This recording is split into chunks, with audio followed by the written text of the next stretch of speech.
right, awesome. Evening, Tim. It's your old buddy Johnny here for another episode of What's in the Belly. We were checking some bank lines earlier today and we caught this good sized bass. Real funny skin on it, but I hear the meat's gonna taste good, so we can give it a try.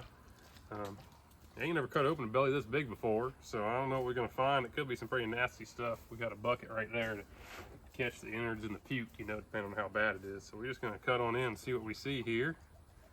Whew, it's a big thick belly. It's putting up a fight with this borrowed fillet knife I got here. Hold on a minute. We're gonna have to upgrade our cutting equipment. There we go. Get this whole thing in the mix. Let's see what we can see. Got some like cartilage or something in its belly. This is a big bass, man. I never had one give me a hard time like this before. Let's try getting in the side door maybe. Maybe we'll have some better luck there. There we go. We're getting through some of it. Ooh.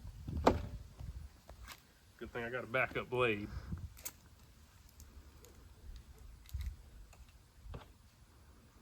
That one was getting kind of dull anyway. It was really a fight getting through the skin on this big old bass here. Doled up quite a few knives. And had no end of trouble trying to keep my assistants from screwing things up, you know. It's hard to find good help these days.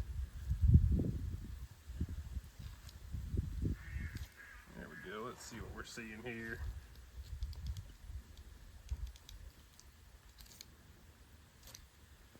Ooh, man, got a hack into this big old feller. Gotta mind where I put my thumb when I'm cutting with this knife. Not used to using this one. That's why you never leave your good fillet knife at home, you know? You end up using equipment you're not used to, and that's how you cut yourself or your piece of meat that you want to keep, or some hide that you plan to make some boots out of, or who knows what. Alright, we're getting in there, and I see some belly stuff, and I'm not sure if it's the stomach yet, and I want to make sure I find the right part of the belly on this critter. Because if we cut open the wrong part, it is not going to be fun.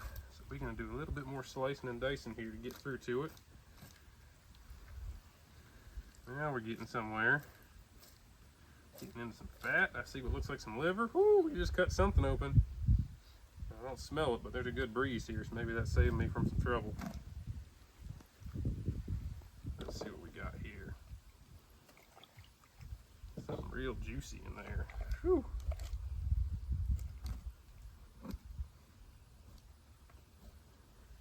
Here's some lung. See if we can get this gut pile out of this thing.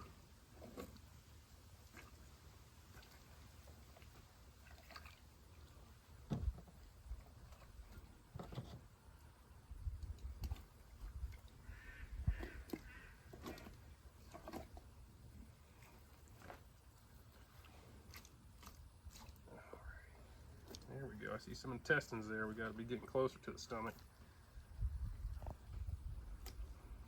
Is this it right here? This might be the stomach I'm holding on to right now. That looks awful stomach-like. See if we can free it up from the rest of the cavity a little bit here so we can get a better look at it, you know? We wouldn't want to miss anything there. Got some nice sausage casings there too. Perfect size for a nice little breakfast sausage.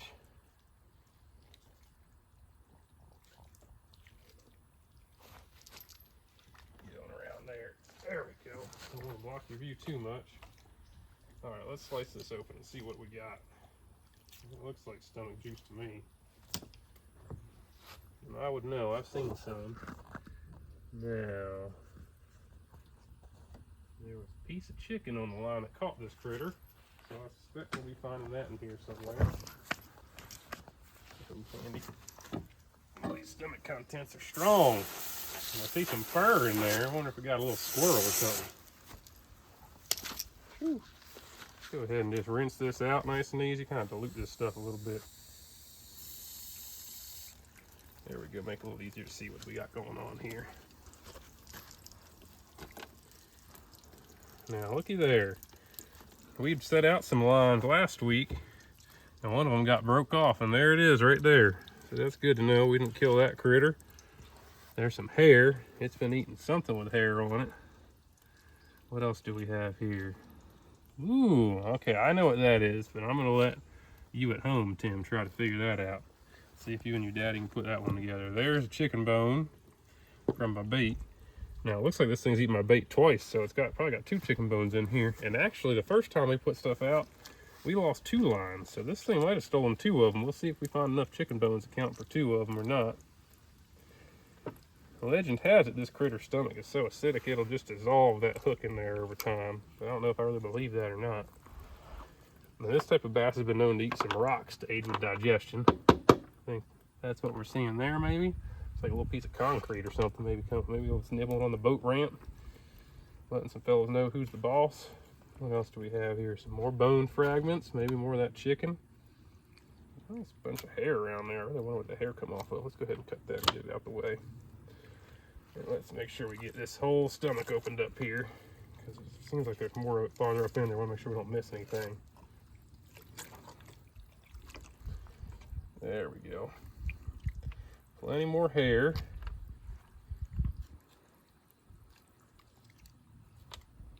A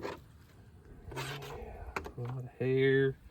It's digested most of that chicken that it ate sometime last night off of my line. It's got this hook here, which I don't know if I'm going to be able to get free or not. There's another chicken bone. I wonder if it broke that bone or if its digestion cut it in half. Because it was in one piece when I put it on the hook the other day, but the bend of this hook was going around it.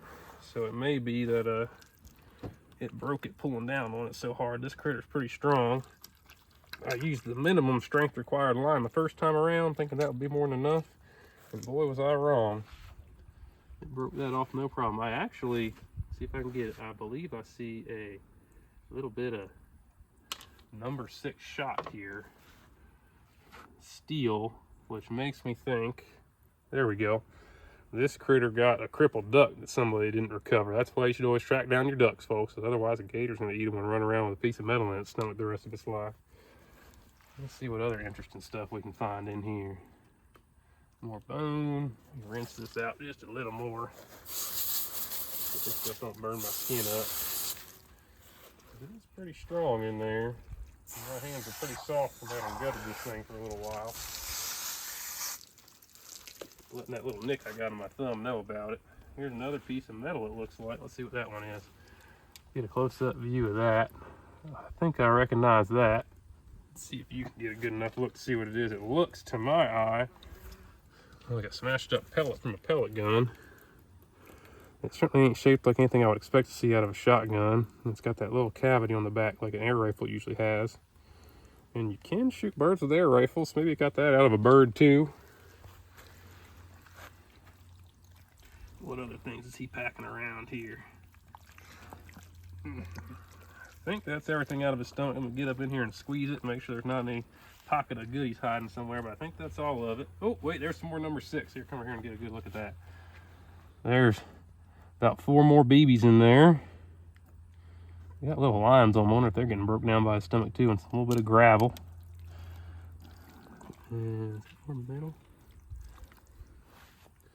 Another little piece of metal, just like that other one.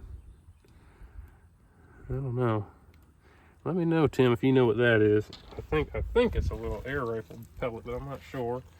And all that stuff that fell out here, just more pieces of gravel and bone. Oh, there's a little bone. I don't know if that's, what's that bone? Might be a piece of bone that got made wiggly. Might be a chunk of something else. I don't know. That's all the goodies out of this big old bass here, Tim. It's been a pleasure. Look forward to fishing with you sometime. Have a good one.